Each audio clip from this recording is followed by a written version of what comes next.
much more human way, which I think sets the stage for a lot of what I'm hopeful technology, AI in particular, will support going forward. So for the last couple of minutes that we have, I'm curious for you and the other panelists too, but how does artificial intelligence support or perhaps demand the development of what we refer to as soft skills? I like to call them power skills. Provost of Norfolk State University taught me that one. So they're not soft skills, they're power skills. So what's the intersection, and how do you ensure that your employees have that component? Yeah, I think I've been speaking about AI a lot lately, but I've had family physicians, seasoned family physicians stand up and say, well, if this AI is doing all this stuff, what are they going to need us for?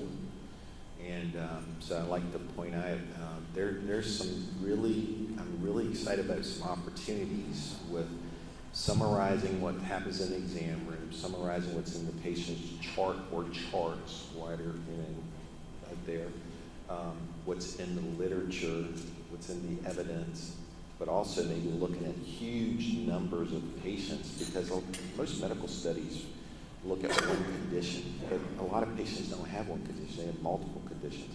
But if you get a big enough group of patients that you could look out there and do some machine learning, you could say, other patients like this would do better, Dr. Frazier, if maybe you would use this treatment, okay? But having said that, you still, AI is not going to touch that patient. AI is not going to really feel empathy for them.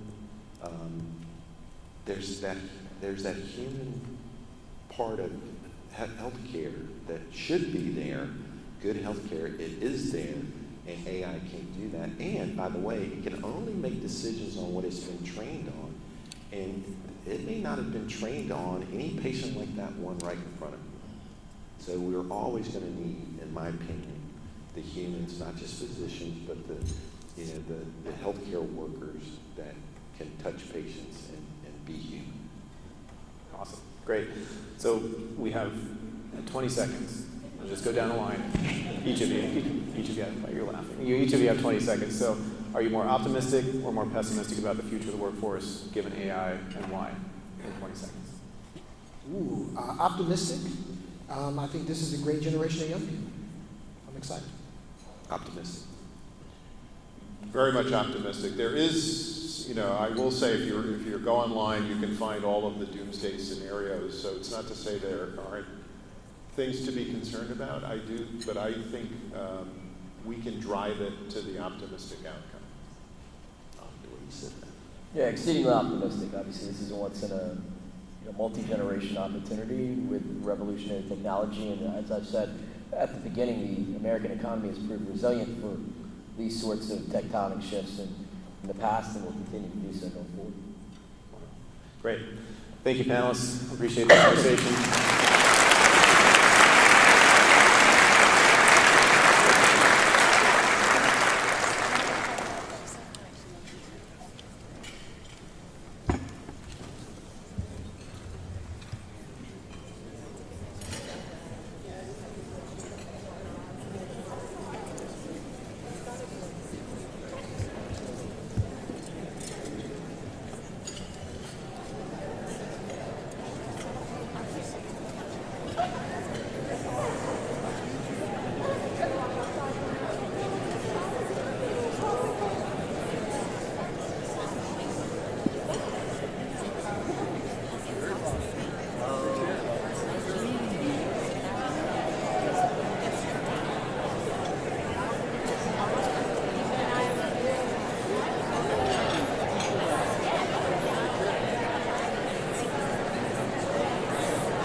Thank you, Scott and panelists. That was such a insightful and uplifting discussion.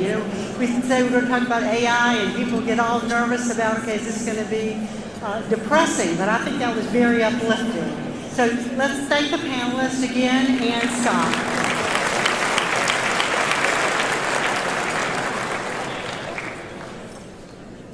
Has it been a great day? And thanks to everyone who's made it possible. It has been a great day, but we're not done yet. Next, it's my honor to welcome the Honorable Winsome Earle-Sears.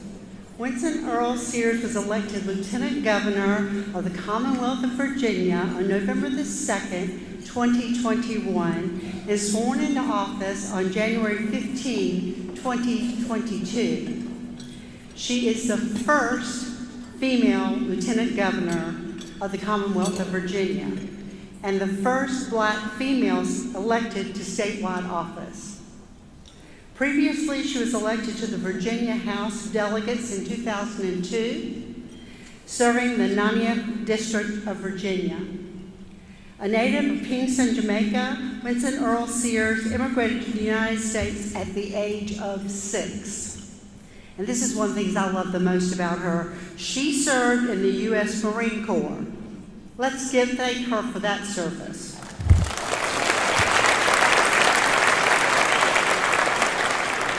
And in addition to her various appointments, she served as the Vice President of the Virginia State Board of Education, a presidential appointee to the U.S. Census Bureau, is co-chair of the African American Committee, and the Advisory Committee on Women Veterans to the U.S. Secretary of Veterans Affairs.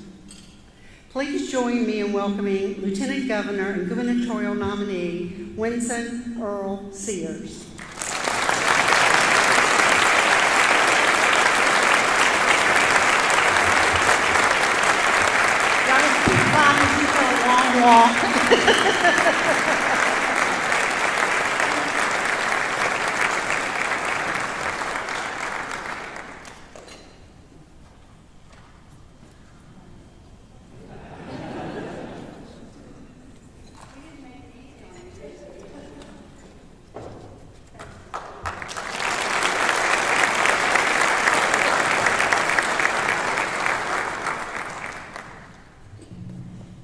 Well, good afternoon. I could have come from that side, but that would have been easy. I'm so glad to be with you. You know, I am one of you. I remember a long time ago, and oh so far away. Wait a minute, that's a song I'm trying. Some of you are young enough to remember that song. But nevertheless, I remember when I told my mother that I was going to work for the Chamber of Commerce. She was in Jamaica at the time, and she said, now you will know what it is that you really want to do with your life. And you know, moms know these things, and she was right. I learned just about everything I needed to know about business there, and it was one of the best experiences, I can tell you. So good afternoon. Good afternoon to you. It is such a pleasure to be with you all here today. And I want to begin by thanking the Virginia Chamber Foundation, Virginia Business Higher Education Council, the Virginia Workforce and Education Center, and Virginia Talent and Opportunity Partnership for your continued leadership. Ladies and gentlemen, you have brought together the people who make Virginia's success story possible. If you succeed, Virginia succeeds. It is really that simple. And my objective is for you to win. That's it. That's it. Because of you, educators, business leaders, policymakers, and community advocates make success stories possible. When education and workforce align, Virginia thrives. This year's theme is about the power of collaboration, about the partnerships and connections that make our communities vibrant, our economy strong, and our Commonwealth, you know what I'm going to say, the best place to live and work and raise a family. You are the bridge. You are between the classrooms and the careers, between innovation and opportunity. And as someone who has been on both sides of that bridge, I can tell you, I appreciate your work more than you know. When I speak about education and workforce, it's not just about professional. It's deeply personal. I am here today because Virginia's system of opportunity worked for me. You know my story. It began many years ago, thousands of miles away in Jamaica, when my father came to this country with nothing but $1.75 in his pocket. I like to say he was so poor that he was just po. He couldn't afford the OR. He was just po. And he came at the height of the civil rights movement, a time that was bad for us. And I asked my father, why? Why did you choose America? You could have gone to England, because there was no such thing as a Jamaican. We were all British. My father had a British passport. He was a British citizen. And he said because America was where the jobs and the opportunities were. And so, even though it was bad, he thought someplace in America there would be a role for him to restart his life. And then, of course, he came and got me when I was 6 years old. And I have to tell you that I was raised in the Bronx, and not too long ago, when I was driving from New Jersey, crossing the tunnel back over the Hudson into New York, tears came to my eyes, because I thought to myself, never in a million years could my father have dreamt that the 6-year-old little girl he brought to America would one day be returning to New York as the nominee for governor of the great Commonwealth of Virginia. That's America. That means something. And so at 19, I joined the United States Marines, and I became a licensed electrician, a trade that gave me skill, discipline, and purpose. And after my service, after we moved from California, my husband, who was also Marine, he said, Virginia is where we needed to go. He was raised in South Dakota, but he said, I've got family here, and I didn't want to go back to New York. And so I attended TCC at every single campus there was. Why? Because I wanted to be an attorney, and I didn't want to be 40 and wonder, what if I'd never tried? And so I earned my associate's degree there, and then ODU for my bachelor's, because they said better to do it in English, and I majored in English, but minored in business journalism, because I thought if the law school thing didn't work out, well, at least I could write business articles.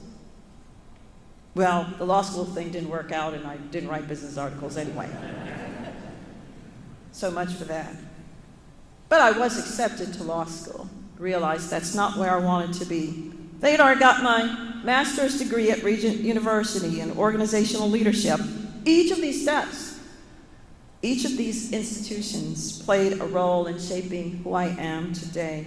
So, I am a product of Virginia's excellence in education, Virginia's boundless opportunity. My journey is proof that in this Commonwealth, no dream is too distant or too out of reach. All of us need to work together to ensure that Virginia has a phenomenal workforce, both now and in the future, across sectors, all of them: energy, education, healthcare, agriculture, forestry, technology, including AI, and our growing data centers, and of course, shipbuilding. Today, I have the honor of serving as your Lieutenant Governor and of leading parts of an administration that has made historic progress to strengthen the promise of Virginia. Together with Governor Glenn Youngkin, we've created over 265,000 new jobs. We immediately reopened our schools and our work spaces when we came into office, because we cannot shut down our economy. It does no one any good. We've delivered $9 billion in tax relief. We reduced or streamlined more than 100,000 regulations, and that's only about 27% of all regulations in Virginia. My God, if you can get rid of 100,000 regulations and that's only a quarter, yes, we've got still a long way to go. I will do that. We have secured $140 billion in business investments and made Virginia the #1 in the nation for workforce training and teacher excellence. We've given over 18% increase in teacher pay since we've been in office. It's unheard of. Normally, it's a 2% increase with a 1% match. But we were losing too many teachers, and we wanted them to know we cared about them. And they should not have to go in their pockets for classroom supplies. We've launched lab schools across the Commonwealth, where we were bridging innovation and experience to help students think critically and create boldly and apply their learning in real-world settings. We've considered our HBCUs, and they're very important to the process because we see that when Black students attend HBCUs, they are more likely to graduate, over 50% more. So many STEM-related fields from which they graduate, and our judges and our doctors. And so we've given $50 million to that effort, $10 million per school. We've expanded internships and apprenticeships and credentialing pathways, ensuring students can earn while they learn. We've shown that when government, business, and education come together, Virginia doesn't just compete. Folks, we lead. We lead. This year's conference celebrates exactly that. That interconnectedness is about education and workforce. And from early childhood education to career and technical training, every stage of learning plays a role in building a stronger Virginia. For example, we know that a child's curiosity in education can grow into a career in cybersecurity or advanced manufacturing if we connect the dots. We must connect the dots. And that's why we focused on building a seamless system of opportunity. What am I talking about? Strengthening early childhood education so every child starts strong. Empowering K-12 pathways through rigorous academics and career pathways. Expanding dual enrollment and industry-recognized credentials. I remember way back in the 19-somethings when I was part of the Hampton Roads Chamber of Commerce. And it was my job to handle leadership at Hampton Roads and also something new that we started, the Principals Academy, because we figured it was time for business and education to get together and for the business community not to wait for their workforce to graduate, but get involved now. Somehow we're still not quite there, but we're getting there. We need supporting higher education partnerships that connect learning to employment and invest in lifelong learning so adults can reskill and re-enter the workforce. Speaking of re-entering the workforce, you probably know that I ran a men's prison ministry for 2 years, one of the best things I've ever done with my life. Because, yes, I do believe that we cannot be soft on crime, but I believe we must have second chances. And so, when I have visited some of our incarcerated and I see them taking advantage of the education opportunities, the AutoCADs, the plumbing, the cars, yes, mechanics, carpentry, welding. I see them taking advantage of that. I visited Red Onion, for example, and I saw men in classrooms learning math, and I asked one of them, "Why are you here? There's only 3 of you in the class." And one of them said to me, "Because this is my 3rd time here, and I don't want to do this anymore." This is what we must do. We must bring others. These efforts, my friends, are not just about the next job. They're about vibrant communities and thriving families and a stronger economic future for Virginia. It all begins with our youngest learners. In K-12 education, innovation is flourishing. I've already talked about our lab schools, and I was glad to break the tie so that institutions of higher learning, when it came up in the Senate, could have opportunities to themselves be part of lab schools. But then again, I did that when I carried a bill way back on charter schools, because I wanted opportunities for our children to learn. We must not stand in the way. We are also aligning high schools with industry. We're talking also about CTE. We know that every student deserves a future. If I'm so honored to be your next governor, I intend to go even further by launching a bold step to strengthen our workforce and empower students. Virginia's full potential must prepare our people for the opportunities of tomorrow. You remember Y2K and TQM, and instill fear in us. We thought some of these other countries might eat our lunch, but here we stand still. We've seen models like what I want to plan. They're thriving. We don't need to recreate the wheel. We can hit the ground running. Other people have made the mistakes. We can look at what they've done and learn from them. Launch quicker. I'm talking about what I see Northeastern University doing, where students alternate between academic study and professional employment and graduate, not just with knowledge, but with confidence, with connections, with job offers. There it is, job offers in hand. Imagine that same success here in Virginia. A George Mason University student, for example, working in cybersecurity at a defense firm. A Virginia Tech engineering student designing next generation manufacturing systems. A VCU nursing student caring for patients while earning college credit. This is not just education, it's empowerment. It transforms students into contributors to our economy before they even graduate. And I know you moms and dads like that.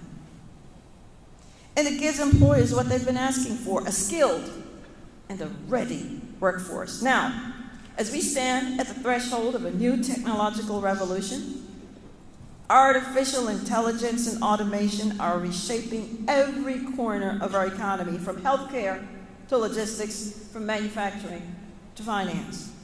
The question is, will Virginia be ready?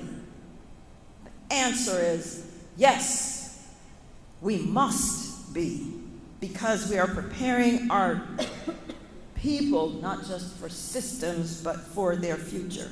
We're embedding AI literacy, digital skills, and data science education into every level of learning. The governor has seen to that. We are building bridges between industry and academia to ensure that AI doesn't replace people, it empowers them. And we're doing it in partnership with our universities, our community colleges, our business leaders, our innovators. That's how, friends, we make Virginia the nation's model for education and workforce collaboration in the age of AI. But as we innovate, we must also be vigilant. The world around us is changing at lightning speed. What am I talking about? Well, you get a sense of this change where China's competitiveness has gone from being about government subsidies and low wages to a tremendous number of highly skilled, educated engineers who are innovating like mad. I want to read to you something that I saw recently, and this is what it says. It's the most humbling thing I've ever seen. Who said that? None other than Ford's chief executive, Ford Motor Company's chief executive officer, about his recent trip to China. He was visiting a string of factories. And this is what he said. We're in a global competition with China, and it's not just EVs. And if we lose this, we do not have a future at Ford. But that wasn't just it. Andrew Forrest, the Australian billionaire behind mining giant Fortescue, which is investing massively in green energy, said this about his trip to China. It convinced him to abandon his company's attempts to manufacture electric vehicle powertrains in-house. And if that weren't bad enough, Greg Jackson, the boss of British energy supplier Octopus, said this: "We visited a dart factory producing astronomical number of mobile phones. Folks, they didn't even need lights in that factory because they were robots. They only had the lights on for the very few human beings." That's what we're up against. And if we don't figure it out, we're gonna lose. But of course we're not. We've seen this before. We're gonna be able to do it again. I talked about TQM. We're gonna make it. We must remain the #1 superpower. And by the way, speaking of superpower, Russia is investing heavily in advanced technologies, AI, and other capabilities. So this is not a moment for complacency. It is a call to strengthen our resolve and sharpen our edge and continue to lead. And under my leadership, Virginia will rise to that challenge. We will maintain not just our domestic competitive advantage, but our international one as well. You know, my minor in economics made me wonder, what is our comparative advantage now?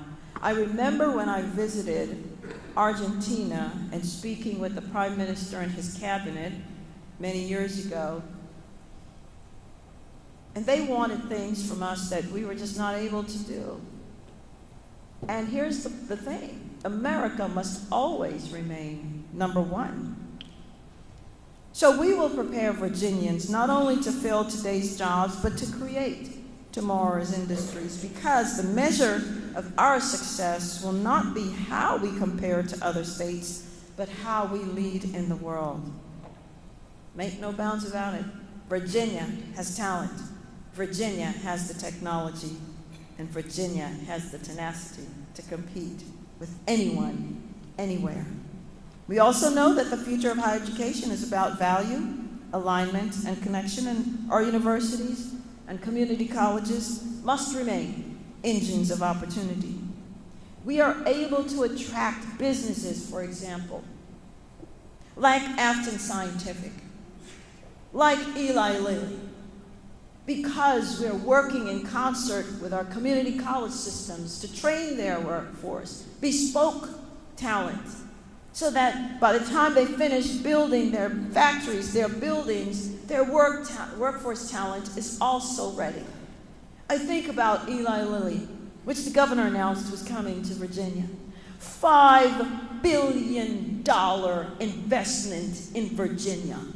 That's real money. $5 billion. And they chose Virginia. Do you know why? Because they said they had 400 applicants from 46 other states. But they chose Virginia because they said they see something happening here. They see other businesses coming. They want to be a part of it. Success breeds success. The U-Hauls that used to go past us and go to Florida and North Carolina and these other states, they're coming back for the first time. They're coming back. It must continue. So in short, we must make sure that higher education is not just about what students learn, it's about where that learning leads. I'm going to tell you this about right to work. Right to work is an issue for me about liberty and about freedom. I will always defend Virginia's right to work. It's not an abstract policy to me. I've had businesses who've said to me, you don't have right to work. In fact, if you don't win, we're not coming to Virginia, or we're not staying in Virginia, or we're not expanding in Virginia, because there are 26 other states, including Guam, who respect a worker's right to work without being forced to join a union. This principle has helped us attract high-paying jobs. By contrast, my opponent says one thing, when we know for a fact she not only co-sponsored the legislation to get rid of right to work, but she voted to get rid of it as well. She has received more than $1.4 million in contributions from labor unions, which raises serious questions in my mind. I have gotten zero from labor unions. My friends, creating pathways for our veterans and military families is a must. Supporting returning citizens, I've spoken about, as they re-enter the workforce so they can be the mommies and daddies that we need. Partnering with HBCUs and minority-serving institutions to expand equity in education and innovation is real. And ensuring that every region, from Northern Virginia to the Southwest, shares in the prosperity that we are building.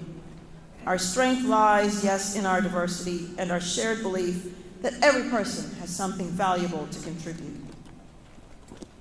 That's the heart of my mission: dignity, pride, and purpose through opportunity.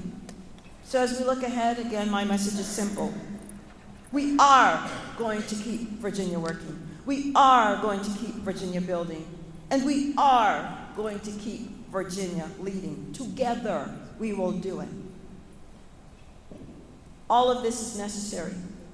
There is an African proverb, as I finish here, and it says this: if you want to go fast, go alone. If you want to go far, go together. We cannot do this alone. We must go together. Every one of us has purpose in this life. Every one of us has a part to play. Everybody has a talent that we all need. We are the one body. We need our fingers. We need our heads. We need everybody. Together we will do it. I will look forward to you telling me how we can make that happen. Let's continue to have innovation. Thank you all. And God bless you, and may God bless our great Commonwealth of Virginia.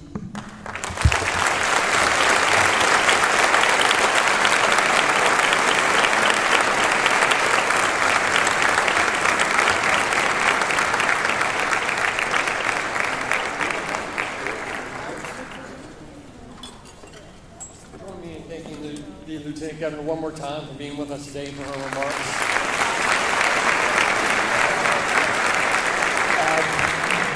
Before we adjourn, I'd like to take this opportunity to thank our partners, our sponsors, our panelists, and our speakers for being with us today and making this a wonderful conference. This is not the end of the discussion. This is just the beginning.